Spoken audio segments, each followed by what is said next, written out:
இன்னைக்கு ஒரு 3 முக்கியமான விஷயங்கள பார்க்க போறோம். வாங்க நேரடியாக நிகழ்ச்சிக்குள்ள போலாம். முதலாவதாக கடந்த வாரத்துல ஒரு மிக முக்கியமான பூமி எதிர்ச்சிய உலகம் சந்திச்சு. அதாவது உலக சரித்திரத்திலேயே அப்படி ஒரு பூமி எதிர்ச்சிய பார்த்ததில்ல.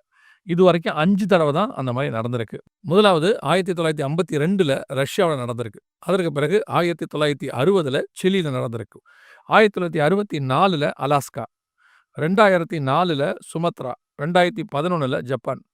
இந்த 5 தான் உலக சரித்திரத்திலேயே மிக மோசமானதாக, அதாவது 8 புள்ளிய தாண்டி 9 புள்ளி கிட்ட 8.5லேருந்து 9க்குள்ள நடந்திருக்குது ரிக்டர் அளவுல. இது 6வது மிக பெருசு. அதாவது இப்ப நடந்துச்சு. ரஷ்யாவுல நம்ம பார்த்தோம் இல்லையா? 6வது மிக பெருசு. இப்போ பூமி அதிர்ச்சிய கணிக்கிறவங்க என்ன சொல்றாங்க அப்படின்னு கேட்டீங்கன்னா, இனி இந்த மாரி காரியங்கள் அடிக்கடி நடக்கும் அப்படின்னாங்க. சில வாரங்களுக்கு முன்பாக ஜப்பான் ஒரு மிக முக்கியமான பூமி அதிர்ச்சிய பத்தி முன்னறிவிப்பு குடுத்திருந்துச்சு. என்ன அப்படின்னு சொல்லி கேட்டீங்கன்னு சொன்னா, மிகப்பெரிய மெகா குவேக் அப்படின்னு குடுத்திருந்தாங்க. மிகப்பெரிய பூமி அதிர்ச்சி ஒன்று வரப்போது. அதனால 3,00,000 பேர் வரை கொல்லப்படுவதற்கு, அதாவது மரிப்பதற்கு வாய்ப்பு இருக்கிறதாக அவங்க சொல்லியிருந்தாங்க. கர்த்தருடைய பெரிய கிருப, இந்த பூமி அதிர்ச்சியில அவ்வளோ பெரிய உயிர் சேதங்கள் இல்லை. ஆனால் அவர்கள் சொன்னது இதானானும் தெரியல. ஆனா இன்னும் பூமி அதிர்ச்சிகள் பெரிய லெவல்ல இருக்கு அப்படின்னு இந்த பூமி அதிர்ச்சிகள கணிக்கிறவங்க சொல்றாங்க. சமீபத்தில இந்த பூமி அதிர்ச்சிய பத்தி சொல்லும்போது, அது வருவதற்கு முன்பதாகவே சில அடையாளங்களை வைக்கிறார்கள். அந்த அடையாளங்கள் எல்லாம் வச்சு பார்க்கும்போது, ஆனா அது வர்றத டைம கால்குலேட் பண்ண முடியாது. இந்தந்த இடங்களுக்கு வரும், கண்டிப்பா வரும் அப்படின்னு சொல்லி அவங்க சொல்லியிருக்கிறாங்க. அத மாரி பூமியானது மிக மோசமாக பூமி அதிர்ச்சிகளை இனி சந்திக்கும் அப்படின்னு. இப்ப இவங்க இத பெரிய பூமி அதிர்ச்சி மெகா குவேக் அப்படின்னு சொல்றாங்க. இதே மாரி ஒரு பெரிய பூமி அதிர்ச்சி இஸ்ரவேல்ல வரணும். எசேக்கியேல் புஸ்தகம் 38ஆம் அதிகாரம் 19வது வசனத்திலும் இருக்கு. அந்நாளிலே இஸ்ரவேல் தேசத்திலே பெரிய அதிர்ச்சி உண்டாகி அப்படின்னு இருக்கிறான். எனவே இந்த பூமி எதிர்ச்சிகள் அப்படிங்கிறது இயேசு கிறிஸ்து வருகைக்கு முன்பாக நடைபெற வேண்டிய அடையாளங்களாக சொன்னது மத்தேயு 24ல நம்ம வாசிக்கிறோம். இப்போ அப்படிப்பட்ட ஒரு பூமி எதிர்ச்சிய உலக சரித்திரத்திலேயே 6 பெருசு. அதுல 1 நம்ம காலகட்டத்தில வந்திருக்கு. இதுவும் கடைசி கால அடையாளங்களில் ஒன்றுதான். நாம் அடுத்த மிக முக்கியமான ஒரு அடையாளத்தை பார்க்க போகிறோம். இது நாம் ஏற்கனவே பேசின விஷயம் தான். என்ன அப்படின்னு கேட்டீங்கன்னா, காசா பகுதி முழுக்க பஞ்சத்தினோட உச்சத்தில போயிட்டு இருக்கு. பிள்ளைகள்ல இருந்து பெரியவங்க வரைக்கும் பாதிக்கப்பட்டிருக்கிறாங்க. சமீபத்தில ஒரு வீடியோ வெளிவந்தது. அத பார்த்தபோது, ஒரு பக்கம் அந்த மக்களுடைய சூழ்நிலை எப்படி இருக்கு அப்படின்னு பார்க்க முடிஞ்சுச்சு. இன்னொரு பக்கம் நாமெல்லாம் எவ்வளவு சந்தோஷமா அல்லது எவ்வளவு வசதியா இருக்கிறோம் அப்படின்னு பார்க்க முடிஞ்சுச்சு. ஒரே ஒரு மூட்டை கோதுமை மாவு கிடைச்ச உடனே, அந்த மூட்டைய கொண்டு போய் தன் வீட்டாருக்கு குடுத்துட்டு, அந்த வாலிபன் அந்த மூட்டை மேல படுத்து அவன் படுற சந்தோஷத்த பார்க்குறான். ஒரே ஒரு மூட்டை கோதுமை மட்டும் தான். இன்னைக்கு அந்த மாதிரி எவ்வளவோ ஸ்டாக்க நாம வச்சிருக்கிறோம். அதோடைய மேன்மை தெரியாம இருக்கிறோம். எவ்வளோ காரியங்கள் நடக்குது. ஆனால் இன்னைக்கு காசாவுடைய நிலைமை இதுதான். இதே நிலைமை உலகளாவிய பல நாடுகள்ல நடந்துச்சு. ஏன் நம்ம பக்கத்து நாடு ஸ்ரீலங்கால கூட நடந்துச்சு. பஞ்சங்கள், இயேசு சொன்ன அடையாளங்கள் ஒன்றாக இருந்தாலும், இந்த உணவு பஞ்சம் வெளிப்படுத்தின விசேஷம் 3வது முத்திரையினுடைய மிக முக்கியமான காரியம். குறிப்பாக கோதுமை பஞ்சத்த பத்தி ஆண்டவர் சொல்றாரு. வெளிப்படுத்தல் 6:6ல. இப்போ அந்த சூழ்நிலைக்குள்ள பூமி போயிட்டு இருக்கிறது. இந்த காசா பகுதியில இந்த பிரச்சனை போயிட்டே இருக்கும்போது, இப்போ அத விட பெரிய பிரச்சனை ஒண்ணு உருவாகுது. என்ன அப்படின்னு கேட்டீங்கன்னா, காசா பகுதியை தன் பக்கத்துல அணைத்துக் கொள்வதற்கு அல்லது தன்னுடைய ஒரு எல்லையாக அனௌன்ஸ் பண்ணி, இப்பொழுது இஸ்ரேல் பார்லிமென்ட்ல தீர்மானம் நிறைவேற்றப்பட்டு, இப்போ அவங்க அதுக்கான ராணுவ நடவடிக்கைய செய்யப் போறாங்க. ஏற்கனவே ஏசாயா புஸ்தகத்துல இத பத்தி தீர்க்கதரிசனம் இருக்கிறத நம்ம சொல்லியிருந்தோம். உங்களுக்கு ஞாபகத்துல இருக்கும்னு நெனைக்கிறேன். இப்போ அவங்க அதுக்கான தொடங்குவதற்கு ஒரு பக்கம் இஸ்ரேல் பார்லிமென்ட் அவங்களுக்கு பெர்மிஷன் குடுத்துருச்சு. இன்னொரு பக்கம் இவங்க இத எத செய்யும்போதும், அவங்களுக்கு மிகப்பெரிய பலமாக அவங்க கருதுவது அமெரிக்காவ தான். அமெரிக்காவுடைய பார்லிமென்ட்லயும் அவங்களுக்கான அந்த அதிகாரம் கொடுக்கப்பட்டாச்சு. இப்போ அவங்க இத அணைச்சுக் கொள்வதற்கு, அதாவது தன்னோடு கூட எல்லையில அணைத்துக் கொள்வதற்கு அவர்கள் தயாராக இருக்கிறார்கள். அடுத்த சில நாட்களிலே இந்த பிரச்சனை பூதகரமாக வெடிக்கப் போகுது. இது 2வது அதை ஒட்டி நடக்கிற இந்த சம்பவம். இதோடு கூட 3வது மிக முக்கியமான அதே காசா பகுதியில நடக்கிற இன்னொரு சம்பவம் என்ன அப்படின்னு கேட்டீங்கன்னா, 2 ஸ்டேட் சொல்யூஷன். அதாவது எருசலேமை 2ஆய் பிரித்து ஒரு பகுதியை பாலஸ்தீனர்களுக்கும், ஒரு பகுதியை இஸ்ரவேலருக்கும் வைத்துக்கொண்டோம். New city, old city. அந்த ஓல்ட் சிட்டி பாலஸ்தீனர்கிட்ட குடுத்துறணும். ஓல்ட் சிட்டிங்கிறது அல்-அக்ஸா மாஸ்க் இருக்கக்கூடியதான அந்த டெம்பிள் மவுண்ட் 2 தேவாலயங்கள் இருந்ததான இடம் அது.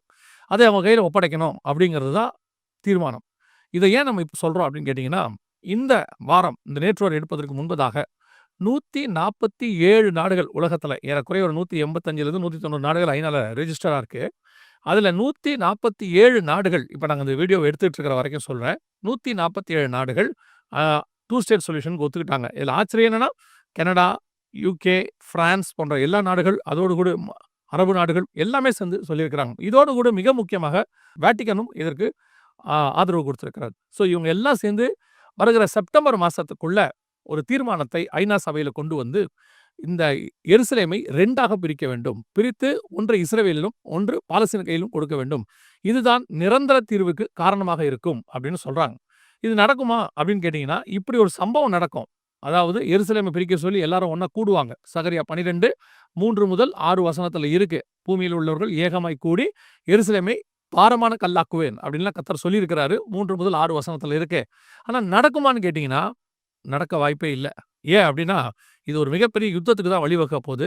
இவங்க எல்லாம் குடுக்க மாட்டேன்னு இவங்க சொல்லப் போறாங்க. குடுக்கணும்னு அவங்க சொல்லப் போறாங்க. இது ஐநாவுல தீர்மானமா வரும். அப்பொழுது இஸ்ரவேலுக்கு எதிராக ஐநா போர்ப்படையோ, அதற்கான ஒரு கூட்டமைப்போ ஒன்று உருவாகும். உலகம் 2ஆக பிரிவதற்கு வாய்ப்பு இருக்கிறது யுத்தத்துல. இதே நேரத்துல இது நடக்கும்போதெல்லாம் இதே மாரி ஜூன் மாசத்துல செய்யணும்னு சொன்னாங்க. அப்ப இஸ்ரேல் ஈரானிய வார் ஸ்டார்ட் ஆச்சு. இப்போ செப்டம்பர்ல செய்யணும்ன்றாங்க. இப்போ பார்த்தீங்கன்னா, இப்போ அமெரிக்கா தன்னுடைய 2 நியூக்ளியர் கப்பல்கள ரஷ்யாவுடையதான கடல் எல்லை பக்கத்துல கொண்டு வந்திருக்கு. ட்ரம்ப் சொன்ன காரணம் என்னன்னா, உக்ரைன் ரஷ்யா பிரச்சனையானது 12 நாளைக்குள்ள முடிச்சிரணும். அதாவது இந்த ஆகஸ்ட் மாசம் 9ஆம் தேதிக்குள்ள முடிச்சிரணும் அப்படின்னு சொல்றாரு. ரஷ்ய அதிபர் என்ன சொல்றாருன்னா, இதுக்கெல்லாம் வாய்ப்பே கிடையாது. எப்படி முடிக்க முடியும்? அதுக்கு ஒரு வாய்ப்பே இல்லன்றார். அதுக்கு முதல் கட்டமா அமெரிக்க அதிபர் என்ன பண்ணியிருக்காரு, ரஷ்யாவுடைய நண்பர்கள், ஆதரவு நாடுகள் எல்லாருக்கும் இப்போ விலைவாசி 25% டாரிஃப் ஏத்திருக்காரு. இந்தியா உட்பட எல்லாருக்கும் ஏத்திருக்கிறார். இது கொஞ்சம் கொஞ்சமாக பிரச்சனையை பெருசாக்கிக்கிட்டே போகுது. ஸோ இந்த 2 ஸ்டேட் சொல்யூஷன் வராம தடுக்கிறதுக்கான வேலையா இது? அல்லது 2 ஸ்டேட் சொல்யூஷன்ல யுத்தத்த இப்ப நேட்டோ நாடுகளுக்கும் ரஷ்யாவுக்கும் பிரிக்கிறதாக இருக்கிறதா? எப்படியோ ஒரு மிகப்பெரியதான யுத்தங்களையும், யுத்தங்களின் செய்திகளும் இப்பொழுது பரபரப்பாய் போய்க் கொண்டிருக்கிறது நம் கண்களுக்கு முன்பாக. இதுக்கு நடுவுல அதே இடத்துல அந்த டெம்பிள் மவுண்ட் அப்படிங்கிற இடத்துல இஸ்ரேலிய மந்திரி போய் அவருடையதான மத காரியங்களை நடப்பித்திருக்கிறார். அதாவது அங்க போய் அவரு ஒரு நியாயப்பிரமாண முறைப்படி என்ன செய்யணுமோ அங்க போய் ஒரு வொர்ஷிப் பண்ணியிருக்கிறாரு.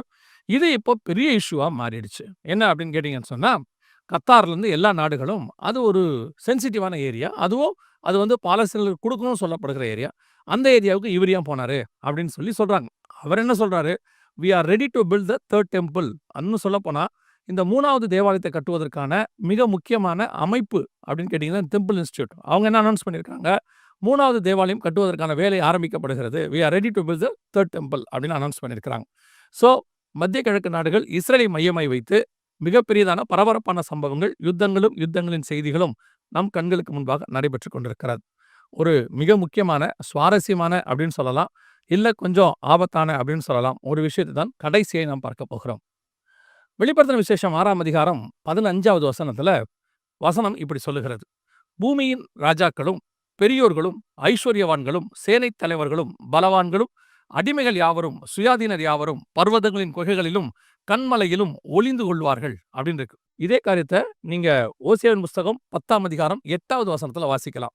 "இஸ்ரவேலுடைய பாவமாகிய ஆபேலின் மேடைகள் அழிக்கப்படும், முட்செடிகளும் முட்பூண்டுகளும் அவர்கள் பலிபீடங்களும் முளைக்கும். பர்வதங்களை பார்த்து எங்களை மூடுங்கள் என்றும், குன்றுகளை பார்த்து எங்கள் மேல் விழுங்கள் என்றும் சொல்வார்கள்." இதே காரியம்தான் நீங்கள் வெளிப்படுத்தல் 6:16 வாசிக்கிறீங்க.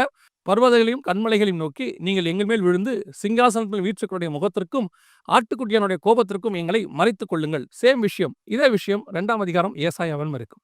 3 இடத்துல ஒரே விஷயம். அதாவது பர்வதங்களையும் கன்மலையில் நோக்கி மூடுங்கள், மூடிக்கொள்ளுங்கள் அப்படின்னு சொல்லுவாங்க.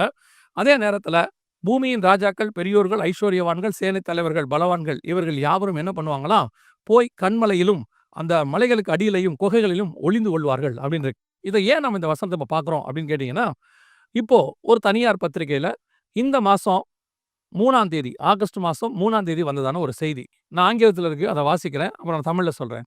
"சாம் Altman, Mark Zuckerberg and other tech giants to go to underground building secret bunkers for world war crises, pandemics and climate disasters." இந்த செய்தி என்ன சொல்லுது அப்படின்னு கேட்டீங்கன்னா, மிகப்பெரியதான இந்த ஐடி அல்லது இந்த டெக்னிக்கல் நீங்க சொல்லக்கூடிய இப்ப நான் பேசினவங்கலாம் யாருன்னு கேட்டீங்கன்னா, ஒண்ணு Facebook உடைய ஓனர், இன்னொன்னு அமேசானுடைய ஓனர், இன்னொன்னு ஓப்பன்ஸ் ஏஐ அப்படின்னு சொல்லுவாங்க. இன்னைக்கு இருக்கக்கூடியதான மிக முக்கியமான நிறுவனம் நம்பர் 1. அந்த நிறுவனத்தினுடைய சிஇஓ. இவங்க எல்லாருமே என்ன சொல்றாங்க, இந்த மாதிரி ஒரு 10 ஜெயிண்ட்ஸ் இருக்காங்க. இவங்க எல்லாருமே என்ன பண்றாங்கன்னா, அண்டர் கிரவுண்ட் சிட்டி உருவாக்கி இருக்கிறாங்க. இந்த அண்டர் கிரவுண்ட் சிட்டி இப்போ மிக வேகமாக பில்ட் பண்ணப்பட்டிருக்கு. நான் சமீபத்துல இந்த சாம் ஆல்ட்மேன் அப்படின்னு சொல்லக்கூடியதான இந்த ஓப்பன் ஐ சிஇஓ கிட்ட ஒரு இன்டர்வியூ நடக்கப்பட்டது. பாட்காஸ்ட் எடுத்தாங்க. அதுல அவரை கேட்கும்போது இந்த அண்டர் கிரவுண்டை பத்தி சொல்றாரு.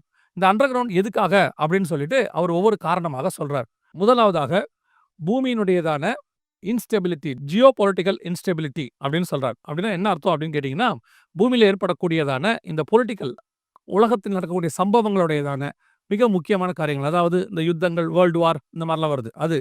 அதுக்கு அடுத்து மிக முக்கியமா இதான் நமக்கு ரொம்ப இம்பார்ட்டன்ட். கிளைமேட் சேஞ்ச், அதாவது பருவநிலை மாற்றம் அப்படின்னு சொல்லி. இதே வெளிப்படுத்தல் 6ஆம் அதிகாரத்துல நீங்கள் 6வது முத்திரையை வாசிக்கும் பொழுது வேதம் தெளிவாய் சொல்லுது, அவர் 6ஆம் முத்திரையை உடைக்க கண்டேன், பூமி மிகவும் அதிர்ந்தது, சூரியன் கருப்பு கம்பளியைப் போல கருத்தது, சந்திரன் ரத்தம் போல ஆயிற்று.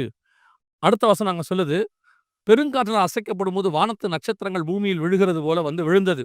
அதோடு கூட வானம் சுருட்டப்பட்ட புஸ்தகத்தை போல விலகி போயிற்று, மலைகள் தீவுகள் யாவும் தங்கள் இடங்களை விட்டு அகன்று போயின. பியூர்லி கிளைமேட்டிக் பிரச்சனை இந்த 6ஆம் அதிகாரம் 6ஆம் முத்திரையில் இருக்கு. நம்ம ஏற்கனவே சொல்லிட்டு இருக்கோம், நம்ம 3வது முத்திரையின் காலத்தில் இருக்கிறோம் அப்படின்னு சொல்லி. இந்த 6வது முத்திரைக்கு வேர்ல்டு ரெடி ஆச்சு. இன்னைக்கு தான் ரெடி ஆகுதா அப்படின்னு கேட்டிங்கன்னா இல்லை. 2012லேயே இந்த அண்டர் கிரவுண்ட் சிட்டிஸ் நிறைய உருவாக்கப்பட்டுச்சு. அப்போவே ரெடி பண்ணாங்க. அன்னைக்கு வந்து ஒரு மிகப்பெரியதான சோலார் சுனாமி வரப்போகுது, பூமி அழிய போகுது, இப்படி நிறைய காரியங்கள் சொன்னாங்க. அன்னைக்கு தான் நார்வேல ஸ்டாவல்பர்டில் மிக முக்கியமான இந்த உலகத்தின் குளோபல் சீட் வால்ட் அப்படின்னு சொல்லுவாங்க. உலகத்தில் இருக்கிற எல்லா விதைகளையும் எடுத்து பத்திரமாய் பாதுகாக்கிற ஒரு அண்டர் கிரவுண்ட் சிட்டி அது. அங்கே கொண்டு போய் வச்சாங்க. இப்போ பெரிய பெரிய ஜெயின்ஸ் எல்லாம் கீழே போக தொடங்கி இருக்கிறாங்க. இது வரைக்கும் கீழே போனது எல்லாமே மரம், செடி, கொடிகளோட விதைகள் பாதுகாப்புக்காக. இதுவும் வெளிப்படுத்துற விசேஷத்துல இருக்கு. நீங்கள் வந்து 8ஆம் அதிகாரத்துல வாசிக்கும் பொழுது மரங்களில் 1/3 பங்கு வெந்து போயிற்று, மரம், செடி, கொடி எல்லாம் எரிந்து போயிற்றுன்னு இருக்கு. அதுக்கான ஒரு முன்னெச்சரிக்கை தான் இது. இப்போ மனுஷங்க கீழே போறதுக்கு ரெடி ஆயிட்டாங்க. இவர் என்ன சொல்றாரு, மிகப்பெரியதான அந்த உலகத்தில் நடக்கக்கூடிய பொலிட்டிக்கல் சேஞ்ச், அதோடு கூட மிக முக்கியமான கிளைமேட் சேஞ்ச், அடுத்து சைபர் அண்ட் இன்ஃப்ராஸ்ட்ரக்சர் அட்டாக்ஸ், அதாவது வானத்தில் இருக்கக்கூடியதான இந்த சேட்டிலைட்ஸ் இந்த மாதிரி நடக்கக்கூடிய சைபர் அட்டாக்ஸ் அப்படின்னு சொல்றார். அடுத்து பேண்டமிக் ஆஃப்டர் ஷாக்ஸ், அதாவது வரக்கூடிய கொள்ளை நோய்கள், இதோடு கூட ஏற்படக்கூடியதான பின்விளைவுகள், இது எல்லாத்துக்கும் பயந்து தான் நாங்கள் இப்போ எல்லாம் உருவாக்குறோங்கிறார். அது மட்டுமல்ல, இது மிகப்பெரியதான அணுகுண்டுகளை போட்டால் கூட பாதிக்காத அளவுக்கு அண்டர் கிரவுண்ட் அவங்க உருவாக்கிட்டே இருக்கிறாங்க. இது உள்ள என்னென்னலாம் இருக்கு அப்படின்னு சொல்லி அவர் சொல்றாரு. சோலார் பவர், அடுத்து advanced air and water filtration system, hydroponic farms, medical facilities, secure communion, luxury amenities, இவ்வளவும் அந்த இதுக்குள்ள அடங்கி இருக்கு அப்படின்னு சொல்றார். இந்த மாதிரி அண்டர் கிரவுண்ட் சிட்டிஸ் 2012லேயே பல முன்னணி நிறுவனங்கள் உருவாக்க தொடங்கினாங்க. இப்போ வேர்ல்டு வைட் நடக்கிறாங்க. பூமியின் ராஜாக்கள், பெரியோர்கள் எல்லாம் உள்ள போக தொடங்கியிருக்காங்க. பலவான்கள், அந்த வசனம் பாருங்க, ஜைன்ஸ், இவங்க எல்லாருமே யாருன்னு கேட்டீங்கன்னா பிசினஸ் ஜைன்ஸ், இவங்க உள்ள போக தொடங்கி இருக்கிறாங்க. வேதம் சொன்னபடி துல்லியமாய் எழுத்துக்கு எழுத்து 100% வேதம் நிறைவேறுகிறது. நம் கண்களுக்கு முன்பாக சம்பவங்கள் நடக்குது. இதெல்லாம் ஒன்றைத்தான் நமக்கு தெளிவாய் காட்டுகிறது. இது எல்லாம் நம் ஆண்டவர் வரத்துக்கு முன்னாடி நடக்க வேண்டிய சம்பவம். இது எல்லாம் இவங்க போய் இதுல பதுக்கி கொள்றாங்க மலைகள் கடியில. இவங்கெல்லாம் யாருன்னு கேட்டீங்கன்னா, சிங்காசனத்துக்கு முன்பாகவும் ஆட்டுக்குட்டியானவரையும் பார்க்க முடியாதவங்க இருக்கு. ஆனா இவைகளுக்கு நடுவுல ஒரு கூட்டம் புறப்பட்டு வெளிப்படுத்தல் 7:9 சிங்காசனத்தில் வீற்றிருக்கிறவருடைய முகத்திற்கும் ஆட்டுக்குட்டியானவருக்கு முன்பாக நிக்க போறாங்கன்னு இருக்கு. அதான் கிறிஸ்துவினுடைய வருகை. இவர்கள் எல்லாம் கீழே பதுங்க போகிறார்கள். கர்த்தருக்கு சித்தமானால், வருகை முந்துமானால், நீங்களும் நானும் கர்த்தரை சந்திக்கும்படி மேலே போக போகிறோம். ஒருவேளை வருகை தாமதிக்குமானால் மீண்டும் உங்களை சந்திக்கிறோம். God bless you.